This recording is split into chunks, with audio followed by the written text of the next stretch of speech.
Good morning everyone, welcome to my new blog. কালকে আমরা গঙ্গা স্নানে গেছিলাম, তার ভিডিওটা আপলোড করেছি আজকে সকালবেলায়। সবাই একটু দেখবেন, ফলো করবেন, সাবস্ক্রাইব করবেন, লাইক করবেন, কমেন্ট করবেন। সাথে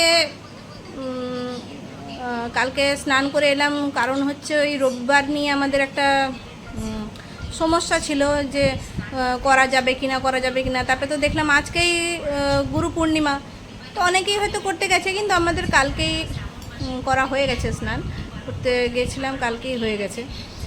আর কালকে খুব এনজয় করেছি, শুধু গঙ্গা স্নান নয়, তার সাথে কিছু জায়গা গেছি। ভিডিওতে সব কিছু দেওয়া আছে, সবাই একটু দেখবেন, দেখলে ভালো লাগবে অবশ্যই। জায়গাগুলো খুব ভালো লাগবে, ভালো লাগলে লাইক করবেন। আর এই যে মা, গুড মর্নিং করো। গুড মর্নিং সবাইকে। হয়ে গেল গুড গুড মর্নিং মর্নিং। জানাচ্ছি। হ্যাঁ, শ্রাবণ মাসের কালকে সোমবার করি, তার পূজার পদ্ধতিটা একটু ভালো করে শুনছি, জানি যদিও, তবু নতুন করে কিছু যদি হয় তা নতুন কিছু জানতে পারি, জানার তো শেষ নেই। তাই এগুলো আমি শিবের এটা বলছেন ওনারা কী পদ্ধতিতে পুজো হবে, আমরা সেই পদ্ধতিটা আমি শুনছি। একজনের নয়, অনেকেরই সেই রকম পদ্ধতিগুলো আমি শুনি, নিজে বা নিজের মতো করে তৈরি করে আমি পুজো করি। এটা হচ্ছে আমার কথা। তো কালকে হচ্ছে শ্রাবণ মাস শুরু হয়ে যাচ্ছে, প্রথম সোমবার। আমরা উপোস করব। মা এখন সকাল দিকে আমাদের নিজস্ব মন্দির আছে, শিবের মন্দির আছে, তাই আমরা পুজো দিতে যাব সকাল সকাল চেষ্টা করব যত সকালে দিতে পারি। আর এখন আমি রান্না করছি, আর মা বসে বসে দেখছে যে কিভাবে আরও সুন্দর করে পুজো দেওয়া যেতে পারে। যে মানে আমরা তো জানি, এমনি জানি কি কি শিবের মাথায় কি কি দিতে হয়, সেগুলো তো যেহেতু প্রত্যেক বছরই করি, টুকটাক জানি, খুব বৃত্তান্ত কিছু জানি তা নয়, টুকটাক জানি। মা ভিডিওগুলো দেখে, আর নতুনত্ব কিছু যদি অ্যাড করা যেতে পারে সেগুলো দেখে। তার সাথে আমি এখন রান্না করছি। আমাদের ছোটদি কী করছো? ছোটদি এবার বাড়ি যাচ্ছে। ছোটদির কাজ শেষ, সারাদিন কাজ শেষ হয়ে গেছে, প্রচুর কাজ করেছে আজকে, এত জামা কাপড় বেরিয়েছিল।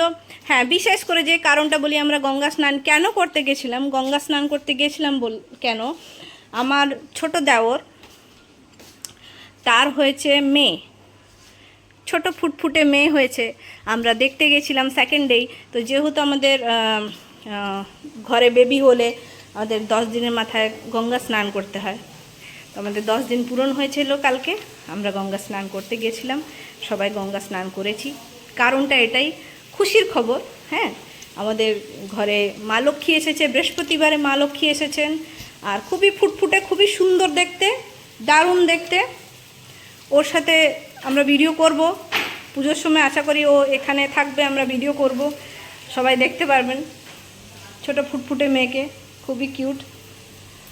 তো আমি এখন রান্না করছি বলতে গেলে লাউ ডাল, মুগের ডাল দিয়ে লাউ, আর করলা, আলু আর গাজরের ভাজা, সাথে হচ্ছে কি শাক ছোটদি? এটা কি শাক? লোটে শাক। এই শাকটা রান্না হবে, আমি পারবো না, মা করবে। আর আমি আলু পটল পোস্ত করব, এইটুকু রান্না, আমাদের বেশি রান্না হবে না আজকে। আর রবিবার যেহেতু ননভেজ আমার বর খাবে, জানি না এই বেলা খাবে না ও বেলা খাবে, তো খেলেই হলো।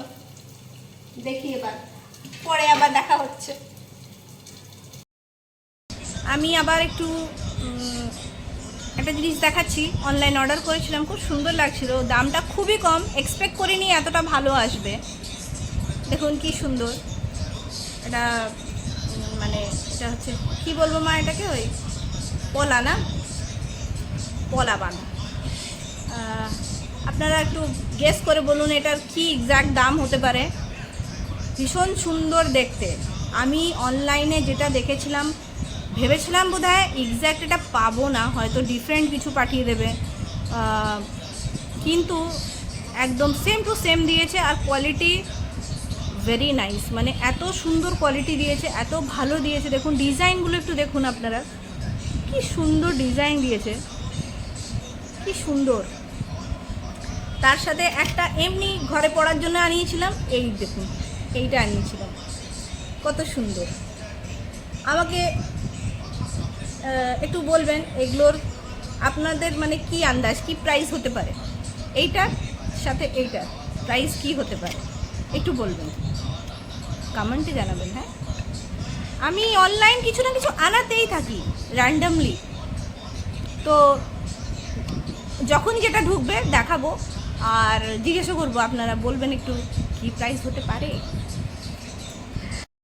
দেখুন আমি এখন বাটছি পোস্ত, আর আমাদের বাড়িতে পোস্ত মিক্সিতে বাটলে কেউ পছন্দ করে না, মানে টেস্টটা আসে না, তাই সবাই প্রেফার করে, বেসিক্যালি আমার শাশুড়ি মা উনি বলেন যে শিলে বাটলে বেশি টেস্ট আসে, তাই আমি সবসময় চেষ্টা করি যে আমি শিলে বেটে দিই। এবার পটল পোস্তটা করব, অনেকগুলো রান্না হয়ে এসছে আমার, পটল পোস্ত আর একটু পেঁয়াজ পোস্ত করব, যেহেতু ননভেজ রান্না হচ্ছে না, আর আমার বর পেঁয়াজ রসুন ছাড়া খায়, রান্না খেতে পারবে না, খাবার খেতে পারবে না, প্রচণ্ড কষ্ট হয় খেতে, তাই করছি, বাড়ছি। আর আমার মা এখন আজকে যেহেতু ব্রিগেড, টিভি খুলে বসে আছে, দেখছে কি বক্তৃতা দিচ্ছে, সেটা আমার মা শুনছে বসে বসে, শুনে নিয়ে পরে আমাকে মিমিক্রি করে দেখাবে, দারুণ করে, একজনের যা করে দুর্দান্ত। তাই এখন শুনছে, ডিস্টার্ব করছি না মাকে। আমি এখন বেটে নিচ্ছি পোস্ত, আর রান্না টান্না হয়ে গেলে আমি আলু পোস্ত করবো, তখন দেখাবো। যেহেতু আমাদের রান্নাঘর এটা হচ্ছে আমাদের নিরামিষ রান্নাঘর, আর বাইরের সাইডে আমাদের উঠোনের সাইডে হচ্ছে আমাদের ননভেজের, মানে ননভেজ বলতে ওখানে চিকেন ঢোকে না, ডিম হয়, মাছ হয়, খাসি মাংস হয়, পেঁয়াজের যে কোনো রান্না হয়, তো আমি যখন করবো তখন দেখাবো। এইটা হলো আমাদের ননভেজের রান্নাঘর, মানে রান্নাঘরটা এখনো সম্পূর্ণ আমরা তৈরি করে উঠতে পারিনি, তা তৈরি হবে রান্নাঘরটা। তো মোটামুটি যা ব্যবস্থা আছে এখানেই রান্না হয়। আমার বরের জন্য একটু পেঁয়াজ পোস্ত করছি, না হলে খেতে পারবে না, খাবে কি মানে ভাত নেবে আর এরকম এরকম ঘাটবে, খাবে একটুখানি, ওটাটাই ফেলবে। আর পেঁয়াজ পোস্ত থাকলে যা থাকবে তার চেয়ে একটু বেশি ভাত খেয়ে নেবে, এতটাই পেঁয়াজ রসুন আর ননভেজের ভক্ত, খেতেই পারে না, কি করব। তাই আমাকে বিশেষ করে ওর জন্য ভেবে রান্না করতে হয় যখনও বাড়িতে থাকতে, আর যখন বাড়িতে থাকে না তখন আমি আর মা খেতে পারি দিয়ে, আর যখন তখন যা ইচ্ছে খায়, কখনো ম্যাগি ডিনারে, কখনো ম্যাগি, কখনো পাস্তা, কখনো কিছু, চাপ থাকে না আমাদের, মা আর আমি যা মর্জি খাই, ও থাকলেই আমাকে ভালো মন্দ রান্না দিতে হয়, নাহলে খাবেন না উনি, সেই জন্য। তাহলে দেখছেন আমাদের এইটা ছোট নয়, অনেক বড় এরিয়া, মানে উঠোন থেকে এটা আমাদের ঘেরা এরিয়া, এখানেই আমাদের পুজোর সময় রান্না হয়, এখানটাতেই রান্না হয়, বড় রুমে বড় সব বাসনগুলোতে রান্না হয়, যেন প্রচুর লোকজন খায় বাড়ি, সেই জন্য আমাদের খুব।